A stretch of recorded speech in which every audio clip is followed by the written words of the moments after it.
ဒီပြည်သူစစ်မှုထမ်းဥပဒေကြောင့်မလို့အတင်းအဓမ္မစုဆောင်းခံရတဲ့လူငယ်တွေနဲ့သူတို့တိုက်ပွဲထဲမှာမတွေ့ကြဘူးဆိုတာလေဒါစိတ်မပါဘဲနဲ့ဝင်သွားရတဲ့လူငယ်တွေမှသူတို့သိတဲ့အတွက်ပေါ့နော်အဲ့ထဲမှာဒီတော်လိုင်းကိုထောက်ခံနေတဲ့လူငယ်တွေများပါလာနိုင်ကောင်းရဲ့ဆိုပြီးတော့စိတ်မျိုးနဲ့သူတို့တိုက်ပွဲဝင်ရတဲ့အခါအဆင်မပြေဘူးပြီးတော့တစ်ဖက်မှာလည်းခုနလိုကိုယ်တက်ဖို့လာတဲ့ကောင်တနက်ကင်ပြီးလာတဲ့ကောင်ဖြစ်တဲ့အတွက်မပြစ်လို့လည်းမရအောင်အဲ့ကျသူတို့တွေအရန်ကျင်းတဲ့ချက်တွေရောက်တယ်ပေါ့နော်ရန်သူဟိုပြက်သားကင်လိုက်ခြင်းဒါပေမဲ့အခုလှုပ်ထားတဲ့ပုံစံအဲ့ပုံစံမျိုးလှုပ်လို့မရတော့ဒါကျွန်တော်တော်လိုင်းတက်ဖွဲ့တွေကလည်းအရန်ဒုက္ခရောက်ရတယ်ပေါ့နော်ကျင်းတဲ့ချက်တွေရောက်ရတယ်ပြီးတော့သူတို့တွေပြောတာအဓိကဒီလိုမျိုးပြန်တိုက်ဖို့လုံးမဲ့စားပေါ့နော်တနေရာကိုဒုက္ခအစင်းရဲ့နည်းနည်းခံပြီးတော့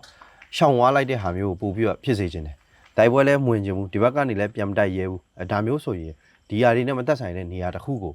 လွတ်ကျွတ်ဖြစ်အောင်ပေါ့နော်ဒါဒုက္ခတော့ရှိလိမ့်မယ်ခက်ခဲတော့ရှိလိမ့်မယ်ဒါပေမဲ့အဲ့ဒါမျိုးကိုခဏသီးခံပြီးရှောင်လိုက်စေခြင်းတယ်ဆိုတဲ့ပုံစံမျိုးပြော